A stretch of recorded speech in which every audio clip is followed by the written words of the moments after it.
السلام علیکم ورحمۃ اللہ وبرکاتہ۔ عالم اسلام کے لیے ایک زبردست خوشخبری۔ شہر حیدرآباد کی مشہور و معروف دینی اقامتی و ہمہ وقتی درسگاہ جامعہ انواریہ حیدرآباد کے زیر اہتمام قرآن مجید کی تفسیر کے علاوہ حدیث شریف و فقہ کی مشہور و معروف معتبر و مستند صحاح ستہ کو ملا کر جملہ 25 کتابوں کی ویڈیو ریکارڈنگ کا سلسلہ شروع ہو چکا ہے۔ اسی کی ایک سنہری کڑی جامع ترمذی شریف کا درس بھی ہے جو الحمدللہ سلسلے وار جاری و ساری ہے۔ بیات شیخ المشائخ حضرت سید محمد عبد القدیر الحسینی المعروف نورانی پاشا رحمۃ اللہ علیہ، بانی و فاؤنڈر جامعہ انواریہ حیدرآباد و باب العلم انواریہ ایجوکیشنل سوسائٹی۔ انشاءاللہ سب سے پہلے پوری حدیث شریف عربی میں پڑھی جائے گی، اس کا ترجمہ کیا جائے گا، اس کے بعد مختصر سی تشریح بیان کی جائے گی تاکہ احکام شریعت سمجھنے میں آسانی ہو اور ہم اور آپ ان پر عمل کر سکیں۔ اللہ تعالیٰ سے دعا ہے کہ وہ ہم کو سننے اور سنانے سے زیادہ عمل کرنے کی توفیق عطا فرمائے، آمین۔ حدیث نمبر 2202 سے ہم آغاز کر رہے ہیں۔ عنوان ہے ابواب الولاء والہبۃ عن رسول اللہ صلی اللہ علیہ وسلم، باب ما جاء الولاء لمن اعتق۔ حدثنا بندار حدثنا عبد الرحمن بن مہدی حدثنا سفیان عن منصور عن ابراہیم عن الاسود عن عائشہ انہا ارادت ان تشتری بریرۃ فاشترت الولاء فقال النبی صلی اللہ علیہ وسلم الولاء لمن اعطى الثمن او لمن ولي النعمة وفي الباب عن ابن عمر وابی ہریرہ وهذا حدیث حسن صحیح والعمل على هذا عند اہل العلم۔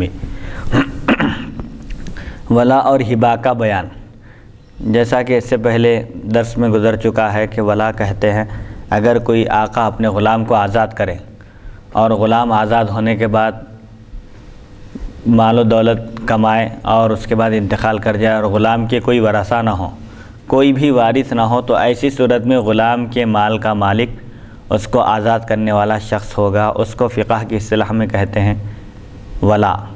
تو ولا اور ہبا یعنی تحفے کا بیان، کسی کو گفٹ کرنے کا بیان۔ ولا آزاد کرنے والے کے لیے ہے، جو شخص آزاد کیا وہی ولا کا مستحق ہے۔ حضرت عائشہ صدیقہ رضی اللہ عنہا سے روایت ہے کہ انہوں نے حضرت بریرہ رضی اللہ عنہا کو خریدنے کا ارادہ فرمایا تو ان کے آقاؤں نے ولا کی شرط لگائی، جیسا کہ اس سے پہلے گزر چکا کہ حضرت بریرہ رضی اللہ عنہا کو ان کے یہودی آقاؤں نے مکاتبہ بنا دیا تھا کہ اگر تم اتنے پیسے لا کر دو تو آزاد ہو، یہ کہہ دیا تھا، تو وہ ابھی بدل کتابت کچھ بھی ادا نہیں کی تھی۔ حضرت عائشہ صدیقہ رضی اللہ عنہا سے اپنی آزادی کے سلسلے میں مدد طلب کی تو حضرت عائشہ صدیقہ رضی اللہ تعالی عنہا نے حضرت بریرہ رضی اللہ عنہا سے فرمایا کہ تم اپنے آقاؤں سے کہہ دو کہ ولا کا حق مجھے حاصل رہے گا، اس شرط پر میں آزاد کروں گی، میں تمہاری طرف سے بدل کتابت پیسے رقم ادا کروں گی۔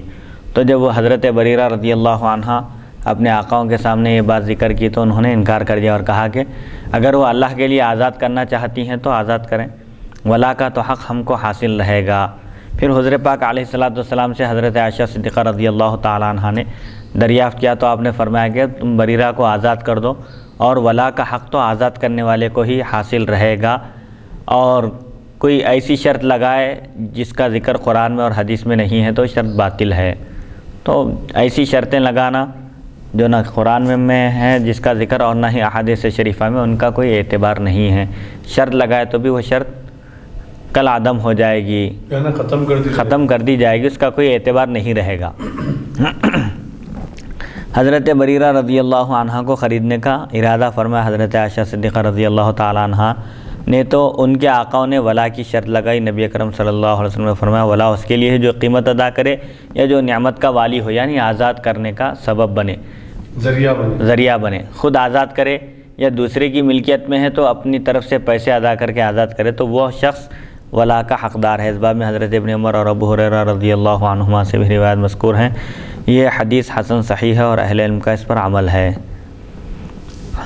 حدیث نمبر 2203، باب النہی عن بیع الولاء وہبتہ، ولا کو بیچنے اور ہبا کرنے کی ممانعات۔ ولا کو فروخت نہیں کیا جا سکتا اور نہ ہی اس کو تحفے کے طور پر دیا جا سکتا ہے۔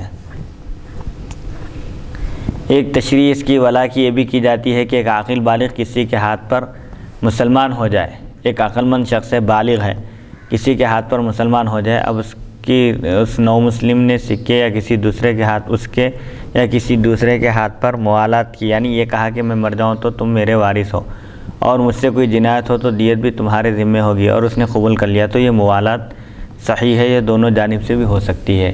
ولا کے ایک معنی یہ بھی بیان کیے جا رہے ہیں، فقہا یہ بھی بیان کرتے ہیں کہ ایک شخص مسلمان ہوا، عاقل ہے، بالغ ہے، نو مسلم ہے، اور کسی مسلمان سے یہ معاہدہ کیا، مسلمان ہونے کے بعد ہاتھ پہ وہ مسلمان ہو رہا ہے، ہاں، اس سے یہ معاہدہ کر رہا ہے، یہ ایگریمنٹ کر رہا ہے کہ میں اگر مر جاؤں تو تم میرے وارث ہو، اور اگر مجھ سے کوئی جنایت یعنی کوئی جرم سرزد ہو جائے اور وہاں پر تاوان جرمانہ دینے کی ضرورت پیش آ جائے تو تم میری طرف سے جرمانہ ادا کرنا، اگر میں کسی کا نقصان کر دوں، ایسا کچھ ہو جائے تو تم یہ بھی ذمہ داری قبول کرنا، نفع میں بھی نقصان میں بھی میرے ساتھ شریک رہنا۔ اگر یہ معاہدہ ہو جائے اور یہ شخص قبول کر لے تو اس کو شریعت کی اصطلاح میں موالات کہتے ہیں، اور اسی سے ہے ولا۔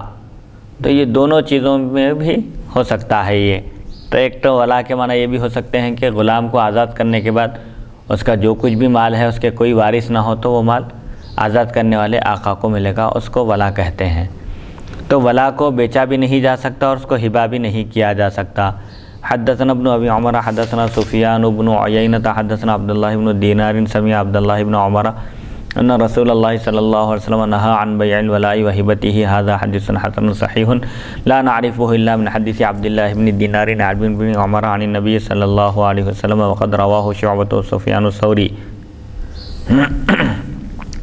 ومالک بن انس عن عبداللہ بن دینار ويروى عن شعبۃ قال لوددت ان عبداللہ بن دینار حين حدث بهذا الحديث أذن لي حتى كنت أقوم إليه فأقبل رأسه وروى يحيى بن سليم هذا الحديث عن عبيد الله بن عمر نافع عن ابن عمر عن النبي صلى الله عليه وسلم وهو وهم فيه يحيى بن سليم والصحيح عن عبيد الله بن عمر عن عبد الله بن دينار عن ابن عمر عن النبي صلى الله عليه وسلم هكذا رواه غير واحد عن عبيد الله بن عمر وتفرد عبد الله بن دينار بهذا الحديث۔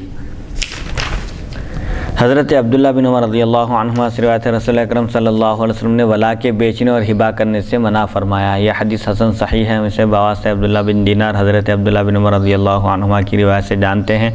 شعبہ، سفیان ثوری اور مالک بن انس نے اسے عبداللہ بن دینار سے روایت کیا، شعبہ سے منقول ہے۔ انہوں نے فرمایا جب حضرت عبداللہ بن دینار یہ حدیث بیان کر رہے تھے تو میرا دل چاہتا تھا کہ وہ مجھے اجازت دیں تو میں اٹھ کر ان کی پیشانی چوم لوں۔ یحییٰ بن سلیم نے یہ حدیث بواسطہ عبیداللہ بن عمر اور نافع حضرت عبداللہ بن عمر رضی اللہ عنہما سے روایت کی۔ یحییٰ بن سلیم سے اس میں وہم غلطی واقع ہوئی ہے، صحیح یہ ہے بواسطہ عبیداللہ بن عمر، عبداللہ بن دینار اور عبداللہ بن عمر نبی اکرم صلی اللہ علیہ وسلم سے روایت کی۔ اسی طرح متعدد لوگوں نے عبیداللہ بن عمر سے نقل کیا۔ عبداللہ بن دینار اس حدیث شریف میں متفرد ہیں۔ خلاصہ کلام یہ ہے کہ ولا ناقابل انتقال چیز ہے، یعنی اس کو دوسرے کے لیے کو تحفے میں نہیں دیا جا سکتا اور نہ ہی فروخت کیا جا سکتا ہے۔ جس شخص کو یہ حق حاصل ہے اسی کو حاصل رہے گا، یہ اپنا حق کسی دوسرے کو نہیں دے سکتا۔ خود غلام کے اختیار میں بھی نہیں رہی چیز، ابھی غلام کے اختیار میں بھی نہیں رہتی ہے یہ چیز۔ اگر کوئی آزاد کرا دیتا ہے تو اس کا ولا کا وہ مالک وہی شخص ہوگا۔ جی، پھر اس سے پہلے آپ یہ جو فرمائیں کہ اور ایک صورت یہ ہے کہ وہ جس کے ہاتھ پر مسلمان ہو رہا ہے، جی، اگرچہ کہ اس کو آزاد نہیں کرے، جی، انہیں آزاد نہیں، صرف انہیں اس کے مسلمان ہو رہا ہے اس کے ہاتھ پہ، جی، مسلمان ہونے کے بعد جو ہے یہ معاہدہ ہو رہا آپس میں دونوں میں، جی، کہ میرے نقصان میں اگر میرا انتقال ہو جائے تو میری جو بھی جائیداد رقم ہے اس کے پورے مالک تم رہو گے، جی، یہ میں تم کو جو ہے دے رہا ہوں، جی، اختیار۔ اگر میرے سے کوئی غلطی ہو جائے، بھول ہو جائے اور اس پر کوئی سزا نافذ ہو یا کوئی بھی جو ہے نا جرمانہ وغیرہ اگر ہو تو وہ جرمانہ میری طرف سے تم دیو گے، ادا کرو گے، جی، یہ معاہدہ اگر کر لیا جائے، جی، تو یہ درست ہے، یہ تو درست ہے بلکہ فرما رہے ہیں، جی، تو یہ کس شکل میں درست ہے؟ جبکہ وہ کسی کی غلامی میں ہے، نہیں، یعنی آزاد ہونے کے بعد؟ نہیں، آزاد ہونے کے بعد ایک عاقل ہے، بالغ ہے، ایک شخص مسلمان ہوا ہے، دائرہ اسلام میں داخل ہو اور جس کے ہاتھ پر مسلمان ہوا ہے اس سے یہ معاہدہ کر رہا ہے، اگریمنٹ کر رہا ہے کہ اگر میں مر جاؤں، میرا انتقال ہو جائے تو تم میرے وارث ہوگے، کیونکہ ظاہر بات ہے جب مسلمان ہو رہا ہے تو اس کے جو ورثہ ہیں، جو رشتہ دار ہیں وہ کافر ہیں، تو کفر کی بنیاد پر ان کو وراثت نہیں ملے گی، جیسا کہ وراثت کے بیان میں گزر چکا ہے کہ دونوں کا دین اگر الگ ہو، وارث اور مورث کا دین الگ ہو، تو وہاں پر وراثت جاری نہیں ہوگی، وراثت نہیں ملے گی۔ باپ کافر ہے بیٹا مسلمان ہے، یا بیٹا کافر ہے باپ مسلمان ہے، تو وہاں پر میراث نہیں ہوگی۔ اختلاف دینین، وارث اور مورث کا دین اگر الگ ہو، بدل جائے، تو پھر وہاں پر وراثت کا مسئلہ ہی نہیں ہوگا۔ تو اب یہاں پر شرط آزاد بھی ہے، مسلمان ہونا، عاقل ہونا، بالغ ہونا اور آزاد ہونا، یہ شکل الگ ہے۔ اور حدیث شریف میں جو ذکر آ رہا ہے، حضرت عائشہ صدیقہ رضی اللہ عنہا بریرہ رضی اللہ عنہا کو جو آزاد کرائیں اپنی جانب سے رقم ادا کر کے، وہ ولا کی صورت الگ ہے۔ وہ ایک ولا کے معنی یہ بھی آتے ہیں، تو بہرحال اس کو شفٹ منتقل نہیں کیا جا سکتا، دوسرے کو عطا نہیں کیا جا سکتا، بطور تحفہ بھی نہیں اور بطور فروخت بھی نہیں، اس کو فروخت کر کے بھی اس کو ختم نہیں کیا جا سکتا۔ اب ایک ہے غلام جو ہے کافر ہے، جی، اور کافر غلام ہے اور کافروں کے پاس وہ غلامی کر رہا ہے، جی، تو اگر وہ ایمان لائے مسلمان ہو جائے، جی، اور اس کے جو کافر ہیں، جو اس کے مالک ہیں، وہ لوگ غلام کو آزاد نہیں کرنا چاہتے ہیں، تو کیا ایسی صورت میں ان کی بغیر اجازت بھاگ کر وہ آ سکتا ہے؟ کیونکہ وہ مسلمان ہو گیا، مذہب بدل گیا، مسلک بدل گیا، جی، کاسٹ بدل گئی۔ نہیں، حضرت بلال رضی اللہ عنہ بھی ایک کافر کے غلام تھے، مسلمان ہونے کے باوجود اس کی غلامی میں تھے، تو کسی کی غلامی میں رہے تو اس سے فرار اختیار کرنا یہ درست نہیں ہے شرعاً۔ یہ ہاں، اب اس کی آزادی کے لیے مسلمانوں کا فریضہ ہے، ذمہ داری ہے کہ وہ اس کی آزادی کے لیے کوشش کریں، جیسا کہ حضرت ابو صدیق رضی اللہ عنہ نے بہت سارے مسلمانوں کو جو غلام تھے، اسلام قبول کرنے کے بعد جن کو تکلیفیں دی جا رہی تھی، اذیت دی جا رہی تھی، اور جن کے ساتھ وحشیانہ سلوک کیا جا رہا تھا، آپ نے ان کو آزاد کرایا۔ حضرت بلال رضی اللہ عنہ بھی مسلمان ہونے کے باوجود ایک کافر کی غلامی میں تھے، امیہ بن خلف غالباً اس کا نام تھا، اس کی غلامی میں تھے، اپنے دین پر قائم رہے، ثابت قدم رہے اور اس کی خدمت بھی کی۔ تو فرار اختیار کرنا یہ درست نہیں ہے، غلام کے لیے اپنے آقا سے راہ فرار اختیار کرنا، بھاگ جانا ہے درست نہیں ہے، بھگوڑا غلام کہلائے گا وہ۔ حدیث نمبر اسلام میں درست نہیں، اگرچہ کہ اس پہ ظلم ہو رہا ہو، اگرچہ کہ اس پر ظلم ہو رہا ہو۔ حضرت بلال رضی اللہ عنہ پر جب مظالم ڈھائے جا رہے تھے، اس وقت غلامی میں ہی تھے آپ، کیونکہ ابھی دین پورا مکمل نہیں ہوا تھا نا، ابھی کچھ قرآن کی آیتیں وغیرہ نازل ہو رہی تھی۔ جی، اچھا مفتی صاحب یہ ہو گیا، جی، لیکن جو ہے شریعت میں حالات اور تقاضوں کے لحاظ سے مسائل بدل جاتے ہیں۔ دیکھیے آپ، جی، حالات اور تقاضوں کے لحاظ سے، جی، اگر کافر جو اس کے مالک ہیں غلام کے، غلام مسلمان ہو گیا، اور اس کے مالک جو ہے جس کی غلامی میں ہے وہ لوگ کافر ہیں، جی، اور مگر ان کی اجازت کے بغیر انہیں جو ہے بھاگ نہیں سکتا، کوئی مسلمان اپنی طرف سے آزاد کرانا ضروری ہے، لازم ہے، یہ ہو گیا۔ دوسری بات یہ ہے کہ اس کے مالکین جس کی یہ غلامی میں ہیں، وہ اس پر ظلم کر رہے ہیں، جی، تو حالات اور تقاضوں کے لحاظ سے کیا مسائل یہاں بدلنا نہیں چاہیے؟ جبکہ ایسا ظلم کر رہے ہیں کہ وہ یعنی اس کی طاقت نہیں ہے کہ وہ ظلم کو سہ سکے، برداشت کر سکے۔ جی، تو ایسی صورت میں دیکھیے حضور پاک علیہ الصلوۃ والسلام کے عہد مبارک میں بھی بہت سارے ایسے واقعات پیش آئے۔ ایک صحابی سے بھی حضور فرمائے کہ صبر کرو، اللہ تعالیٰ تمہارے لیے نکلنے کا کوئی راستہ بنا دے گا۔ بہرحال اس دور میں پہلی بات تو یہ ہے کہ اب غلامی کا دور تقریباً کیا ختم ہی ہو چکا ہے۔ مسلمان اور کافروں کے درمیان اگر جنگ ہوگی تو پھر جب وہ دور لوٹ کر آئے گا۔ اسی لیے فقہاء کرام دیکھیے فقہ کی کتابوں میں عتاق کے مسائل بیان کرتے ہیں، غلاموں کو آزاد کرنے کے، جبکہ غلامی کا دور ہی نہیں ہے یہ۔ تو حضور پاک علیہ الصلوۃ والسلام نے اپنی تعلیمات کے ذریعے غلامی کے تصور کو ختم کیا آپ نے، کہ دور جاہلیت میں جیسے غلام بنا کر رکھا جاتا تھا، جنگوں میں جو غلام آتے تھے ان کے ساتھ وحشیانہ سلوک کیا جاتا تھا، مظالم ڈھائے جاتے تھے، لیکن آپ نے غلاموں کے حقوق بتایا اور فرمایا کہ غلاموں کے ساتھ اچھا سلوک کرو، ان کے ساتھ حسن سلوک کرو، اور جو کھاتے ہو وہ ان کو کھلاؤ۔ اگر اپنے کسی غلام کو کھانا پکانے کی مشقت میں اگر ڈال دو تو اس کا ہاتھ بھی بٹاؤ، اس کی مدد کرو، اور پھر اس کو وہ جو کھانا تیار ہوا ہے اس میں سے کھلاؤ اس کو۔ اگر وہ تمہارے ساتھ بیٹھ کر کھانے سے انکار کر دے تو کم سے کم اس کا حصہ الگ نکال کر دے دو اس کو۔ اور پھر کفاروں میں بھی غلام آزاد کرنے کا جو رکھا گیا ہے اس کے ذریعے بھی غلامی کو ختم کیا گیا۔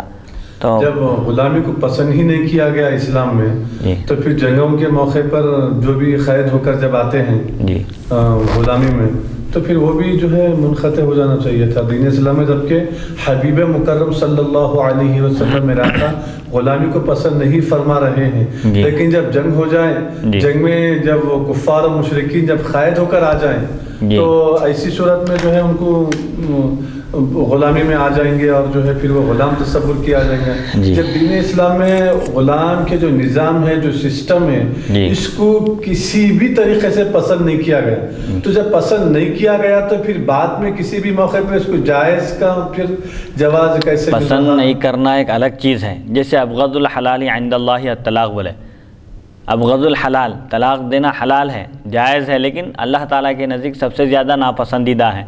تو اب بولیں گے ارے حلال بھی ہے ورنہ سب سے زیادہ ناپسندیدہ، مطلب یہ ہے کہ آخری صورت ہے، وہ جنگ بھی جو ہوئی ہے کفار کے ساتھ وہ آخری صورت تھی، اور اسلام کی طرف سے جتنی بھی جنگیں ہوئی ہیں سب دفاعی جنگ ہیں۔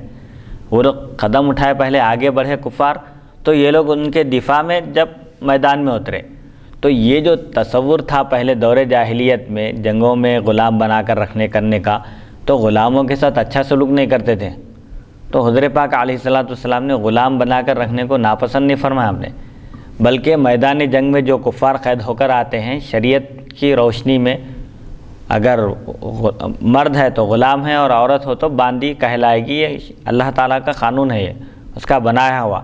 البتہ حضور پاک علیہ السلام نے غلامی میں ہمیشہ اس کو غلامی میں جکڑ کر رکھنے کو آپ نے پسند نہیں فرمایا، کہ بھئی ایک آدمی ہے اور آزادی ایک ایسی نعمت ہے کہ انسان آزادی کی حالت میں اپنے اختیارات کا مالک ہوتا ہے۔ اب غلام ہے تو کسی چیز کا مالک نہیں ہوتا، وہ اگر وہ کچھ بزنس کیا، تجارت کیا، کچھ کما کر بھی لایا تو وہ اس کا نہیں ہے، اس کے آقا کا ہے۔ تو غلام کے لیے بہت سارے مسائل رہتے، اپنے آقا کی اجازت کے بغیر وہ تجارت تک بھی نہیں کر سکتا اور کوئی کام بھی نہیں کر سکتا، اور آقا کی اجازت کے بغیر کہیں جا بھی نہیں سکتا۔ تو اسی لیے جو غلام بنا کر زبردستی جو غلام بنا کر رکھتے تھے اور مظالم ڈھاتے تھے، ظلم و ستم کا نشانہ بناتے تھے، اس لیے حضور نے منع فرمایا غلام بنا کر رکھنے سے، اور صحابہ کو بھی تلقین فرمائی کہ اپنے غلاموں کے ساتھ اچھا سلوک کرو، خادموں کے ساتھ، غلاموں کے ساتھ، نوکروں کے ساتھ اچھا سلوک کرو۔ تو صحابہ کرام کا یہ حال تھا کہ خود نہیں کھا کر ان کو کھلاتے تھے۔ میدان جنگ کے میں جو غلام بن کر آئے تھے کفار، ان کے ساتھ اچھا سلوک کیے، کبھی بھی غلاموں کے ساتھ ایسا برتاؤ نہیں کیے جس کی وجہ سے ان کو احساس ہو کہ وہ غلام ہیں۔ تو کسی چیز کو پسند نہ فرمانا ایک الگ چیز ہے، اور عذر شرع اس کا جائز ہونا ایک الگ چیز ہے۔ تو میدان جنگ میں جو بھی آئیں گے کفار قیدی بن کر آئیں گے، ان کی حیثیت تو اسلام میں غلام ہی کی ہوگی۔ اب ان کو غلامی میں باقی نہیں رکھنا ہے، جن کے حصے میں وہ آئے ہیں ان کا کام یہ ہے کہ وہ اللہ کے لیے آزاد کر دیں، یا اگر اللہ کے لیے تو آزاد کرنا ثواب ہے، جی آزاد نہیں کر کے انہیں اپنے کام کے لیے، اپنے کاروبار میں فائدے کے لیے، تجارت میں فائدے کے لیے، یا اس کے کاموں میں اس کو مدد ملنے کے لیے انہیں آزاد نہیں کر کے رکھنا چاہ رہا تو رکھ بھی سکتا ہے، شرعاً جائز ہے، لیکن افضل اور بہتر یہ ہے کہ اس کو آزاد کر دیں، آزاد کر دیں۔ ہاں، پیسے لے کر آزاد کرنا چاہتے ہیں، پیسے لے کر بھی آزاد کر سکتے ہیں، یا اللہ کے لیے مفت میں آزاد کرنا چاہتے ہیں، مفت میں بھی آزاد کر سکتے ہیں۔ حدیث نمبر 2204، باب ما جاء فی من تولی غیر موالیہ او دعا الی غیر ابیہ۔ حدثنا حناد حدثنا ابو معاویہ عن الاعمش عن ابراہیم التیمی عن ابیہ قال خطبنا علی فقال من زعم ان عندنا شیئا نقرأه الا کتاب اللہ وهذه الصحیفۃ صحیفۃ فیہا اسنان الابل واشیاء من الجراحات فقد کذب وقال فيها قال رسول الله صلى الله عليه وسلم المدينة حرم ما بين عير إلى ثور فمن أحدث فيها حدثا أو آوى محدثا فعليه لعنة الله والملائكة والناس أجمعين لا يقبل الله منه يوم القيامة صرفا ولا عدلا ومن ادعى إلى غير أبيه وتولى غير مواليه فعليه لعنة الله والملائكة والناس أجمعين لا يقبل منه صرف ولا عدل وذمة المسلمين واحدة يسعى بها أدناهم۔ هذا حديث حسن صحيح، وروى بعضهم عن الأعمش عن إبراهيم التيمي عن الحارث بن سويد عن علي نحوه وقد روي من غير وجه عن علي۔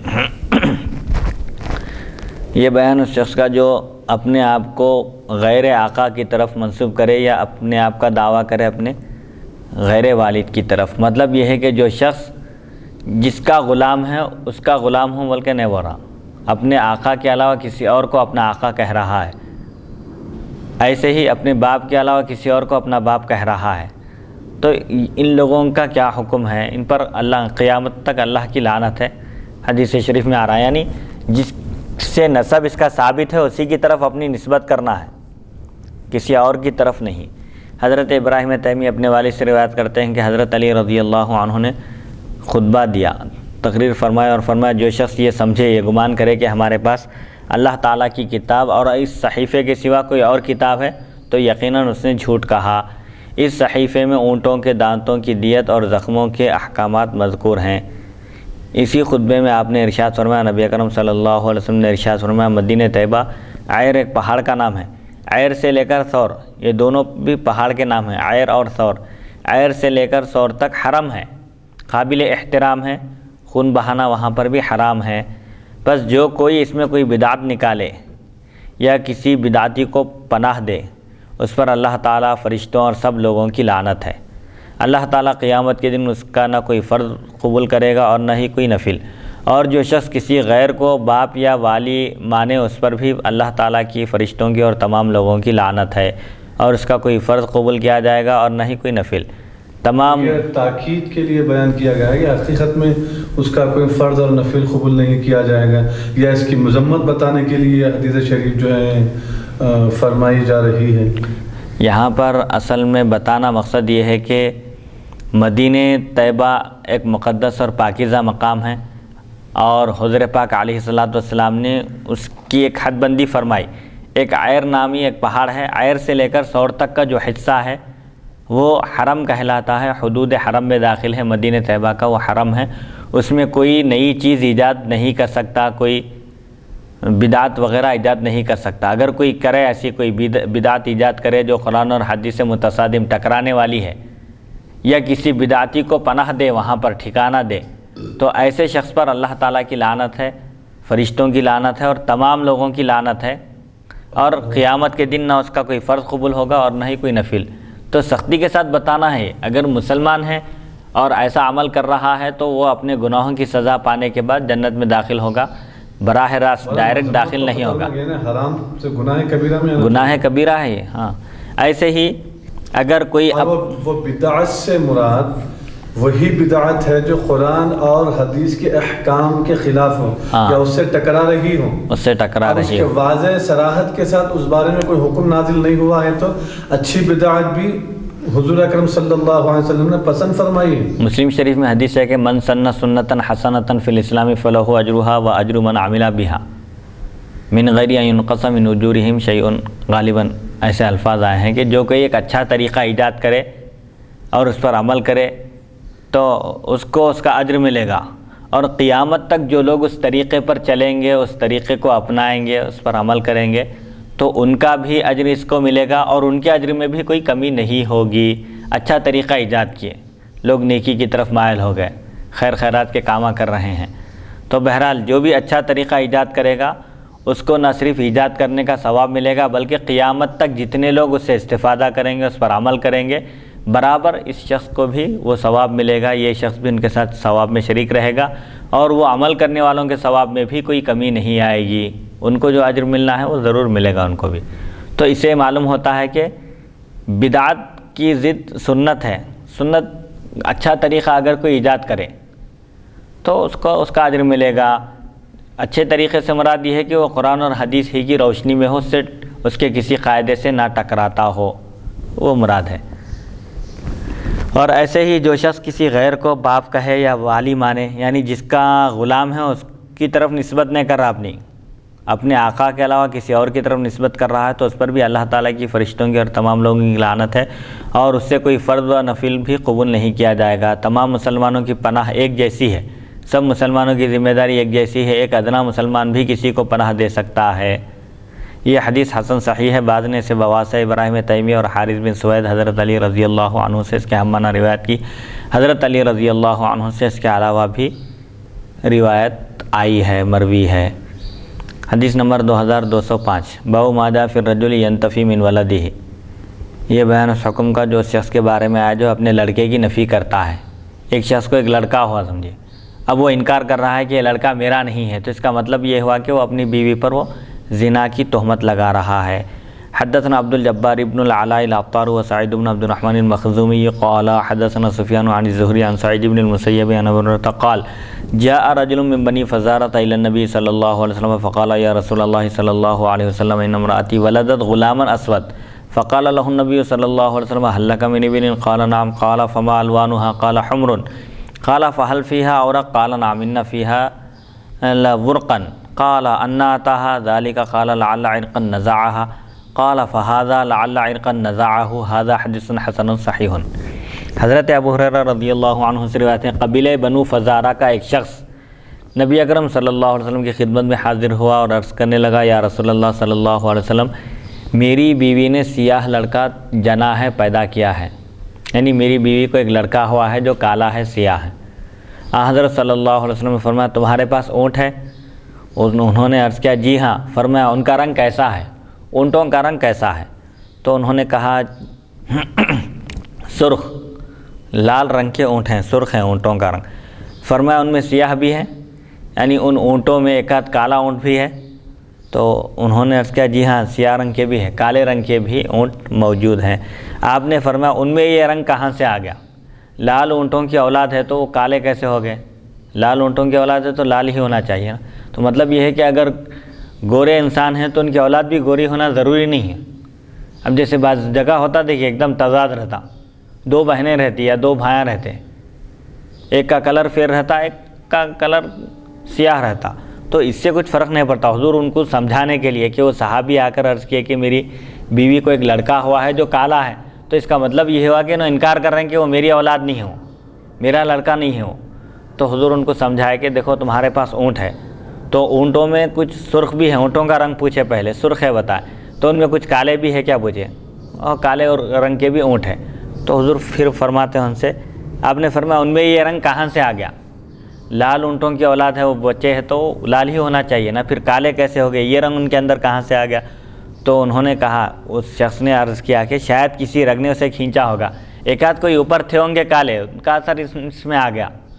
تو حضور اکرم صلی اللہ علیہ وسلم نے فرمایا شاید اسے بھی کسی رگ نے کھینچا ہو سکتا ہے کہ ان کے آبا و اجداد میں بھی اوپر کے سلسلے میں کوئی سیاہ رنگ کے تھے ہوں گے، کالے تھے ہوں گے، تو اس وجہ سے یہ کالے ہیں۔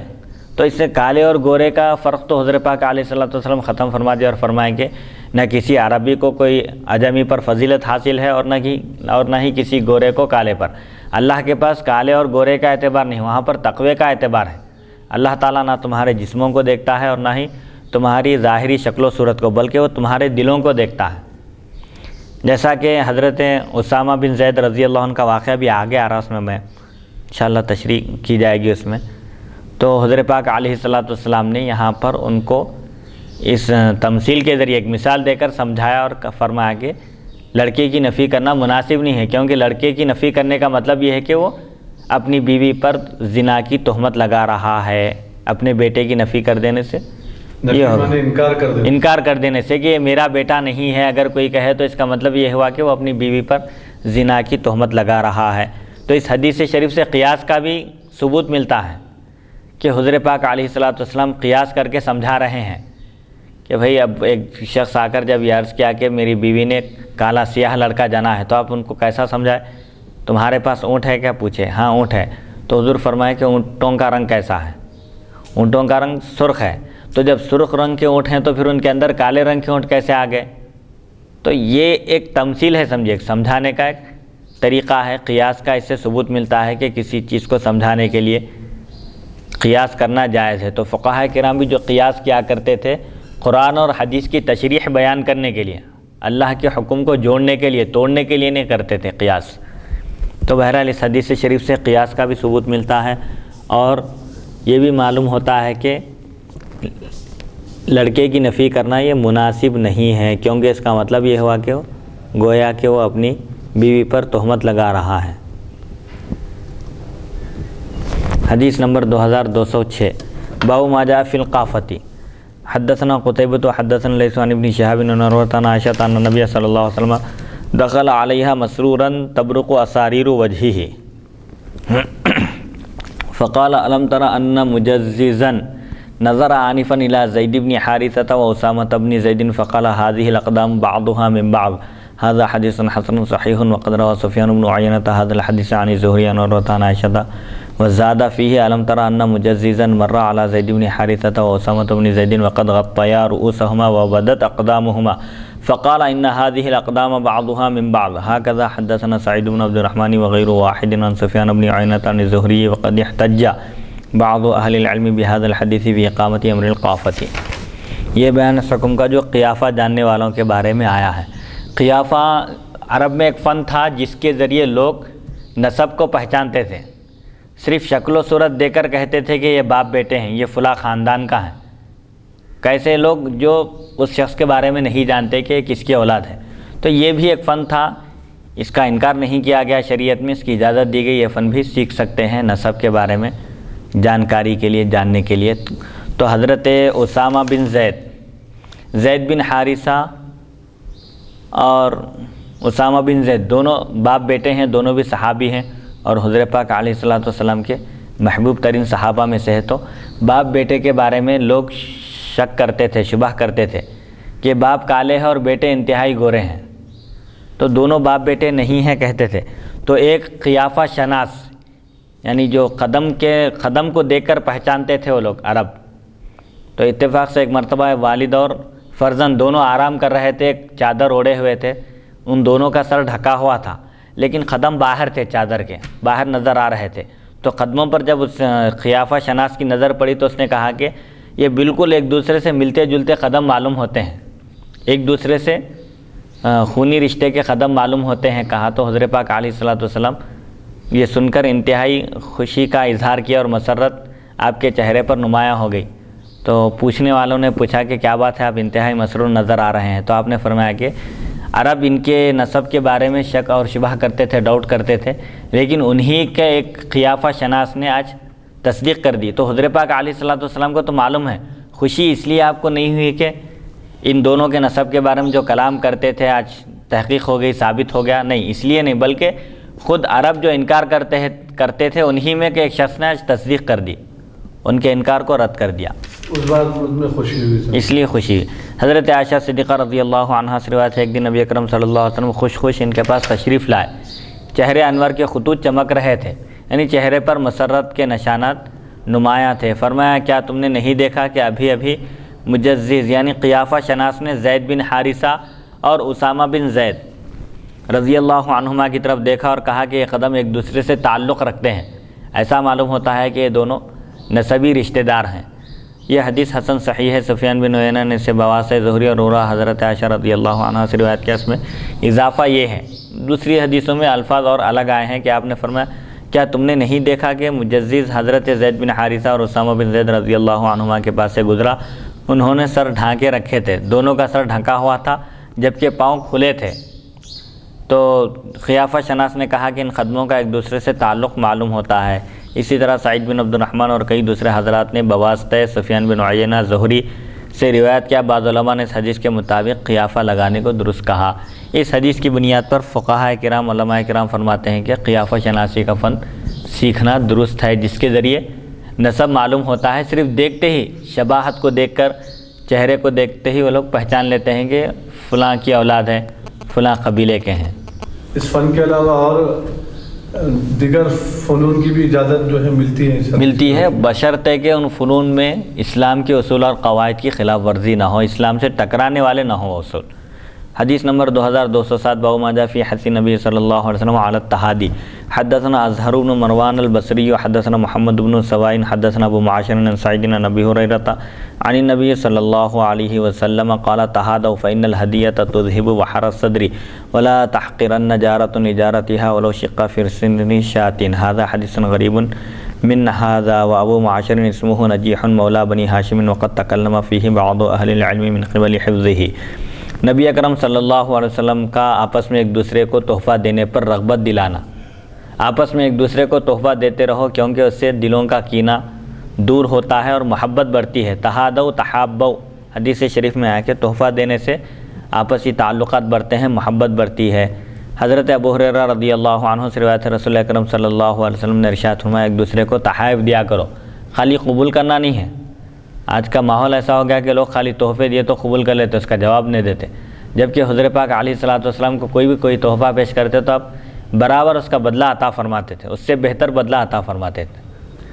بہتر نہیں تو نہیں، کم سے کم کچھ تو دے سکتے۔ ہاں آج یہ تو حضور کی شان ہے جی، یہ تو میرے آقا کی شان ہے کہ آپ بہتر بدلہ عطا فرماتے، یعنی آپ اپنی شان کے مطابق عطا فرماتے تھے، اپنی شان کے مطابق عطا فرماتے تھے، اور کسی سے کوئی تحفہ قبول کیا، کبھی کسی کا کوئی احسان نہیں رکھے آپ، جو کوئی بھی اگر کچھ آپ کے ساتھ اچھا سلوک کیا تو فوراً آپ اس کا بدلہ عطا فرمائیں۔ اسی لیے ایک حدیث میں ہے نا، حضور فرمایا کہ جس کا بھی ہم پر احسان تھا ہم نے سب کے احسانات کا بدلہ چکا دیا ہے سوائے ابو بکر کے، فرمایا۔ اللہ اکبر۔ کیونکہ ابتداء اسلام سے حضور پاک علیہ الصلوۃ والسلام کی رفاقت کا شرف آپ کو حاصل رہا، تو ایک دوسرے کو تحائف دیا کرو، کیونکہ دل کے کھوٹ کو دور کرتا ہے۔ دل میں اگر کوئی خلش ہے، کوئی غصہ ہے، ناراضگی ہے تو دور ہو جاتی ہے، تحفہ دینے سے وہ محبت میں بدل جاتی ہے۔